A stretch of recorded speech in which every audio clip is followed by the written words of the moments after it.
Live from Dallas and Fort Worth, this is CBS 11 News at 10. The Ones for Texas.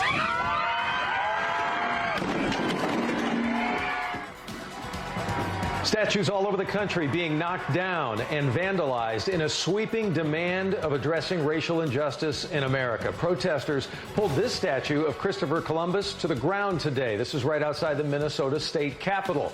Boston now, protesters there beheading a Christopher Columbus statue.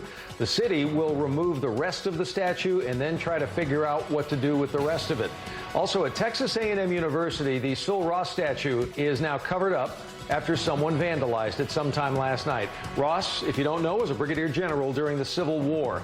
But it is a Confederate monument in Dallas tonight that the city wants brought down immediately before protesters can get to it. I'm Doug Dunbar. Thanks for joining us. We're streaming live on CBS and DFW. Andrea Lucia, live right now, close to City Hall to bring us up to speed on what's happening there. Andrea? Yeah, Doug, the city says it learned about plans for a protest this Saturday here at the site of the monument. It has been trying to bring the monument down for more than a year now, but been held up in court. Today it filed motions warning the courts that leaving it up at a time like this will only increase the odds it is destroyed. Behind a fence covered in tarps sits the last of Dallas's Confederate monuments. Well, of course, it's frustrating. John Fullenwider has fought for years to bring it down. Symbols are very important in politics. I mean, try burning an American flag and you'll find out. They're very important.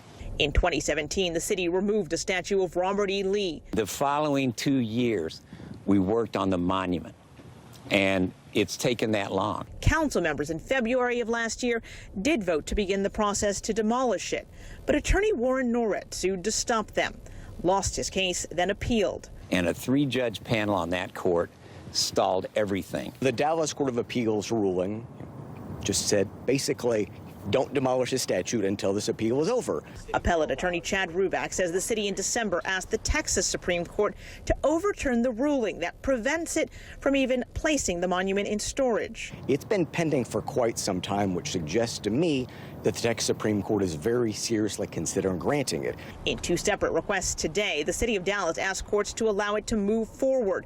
It cited Saturday's planned protest at the monument and recent incidents around the country and abroad where statues have been pulled down. It is hoped the protest will remain peaceful, wrote a city attorney. However, there remains the risk that if city personnel are unable to prevent damage, the monument consists of a 65-foot obelisk that, if toppled, could seriously injure anyone nearby.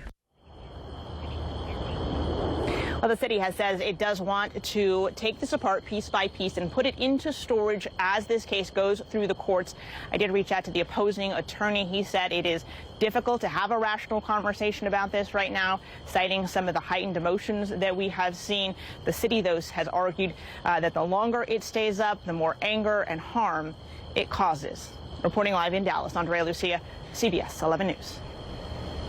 Andrea, thanks so much for bringing us up to speed. By the way, we're also expecting Confederate monuments in both Denton and Fort Worth, from what we're hearing, to come down any day now. Denton County and Tarrant County leaders both voted yesterday to go ahead and remove Confederate monuments that are outside their respective courthouses.